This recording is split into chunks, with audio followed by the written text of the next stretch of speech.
Hello everyone, welcome to SceneDaily.com. I'm Steve Wade, along with my colleagues, Jeff Gluck, who's obviously had a shampoo and set today, and Jared Turner, who obviously has not. Okay guys, got a Coke Zero 400, a wild finish between the winner, Tony Stewart, and the loser, Kyle Busch. We all saw the accident on the last lap. Jeff, you've been sitting on a powder keg wanting to talk about it. Fire away. Well, I mean, to me, a lot of people want to blame Kyle Busch for it. A lot of people want to blame Tony Stewart for it. I think that's just a product of what we have today. I mean, they were both in a situation where they both had to do what they had to do, and I don't think you can blame either of them. And that's why I don't feel like Kyle can really be that mad at Tony. Tony felt really apologetic afterwards, and he felt bad about it. He said he didn't want to win that way, but the bottom line is, I mean, Kyle was blocking him. He came down and Tony was there. So and Kyle did what he had to do. He needed to be out front there. He needed to block. So you can't fault him for doing that. And obviously, Kyle was upset that he lost the race, but I don't see any room for anybody to be mad at each other, because this is what's going to happen at pretty much every restrictor plate now with the race now with the double yellow line. This is what we're going to see. So I mean, I wouldn't expect any different. I kind of like it. Well, I tell you what, you add the double foul restart to the equation, and the situation could likely get even more dramatic and more exciting. And we saw this at Talladega between Brad Keselowski and Carl Edwards. Of course, it was much more dramatic there, but it was the same situation, and everybody wanted to talk about safety. But which is very good, should be talking about safety. But given this a restrictor plate race, given that the guys were fighting for the win, what do we want? This is what we're going to see. Right. I think so. And what surprises me, if anything, is that this hasn't happened sooner. And by this, I mean, these late crashes while racing for the lead at the end of plate races.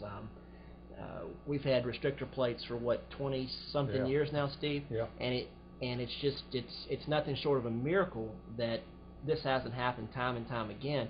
Of course, we've seen lots of big crashes, but just not at the end of races between guys actually racing for the lead. And the way things are going, though, I wouldn't be surprised to see it continue. But see, that's a direct product of the double yellow line, because after the Regan-Smith thing last year at Talladega, the drivers clearly understand that you cannot go below that line even if you're forced. So they were told, basically, the message is you have to hold your ground, you have to wreck the person, let them wreck themselves, basically.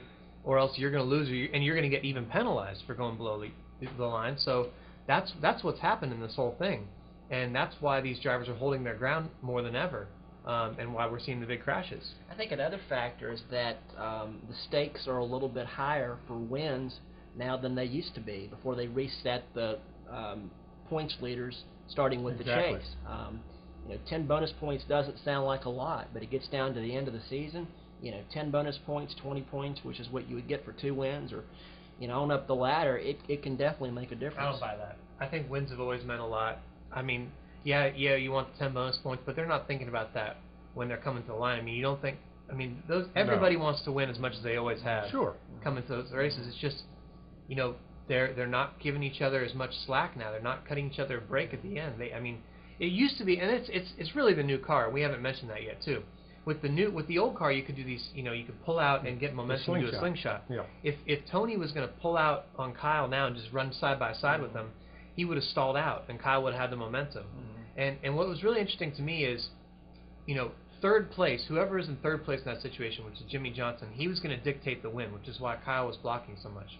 Because what happens there is, if whichever direction Kyle goes, Jimmy was going to go with Tony and push him.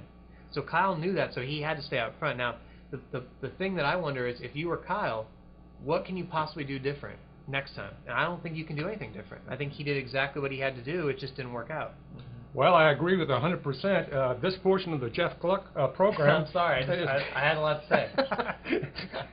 But again, we have to see and understand that this is the type of thing that we're going to see in plate racing today.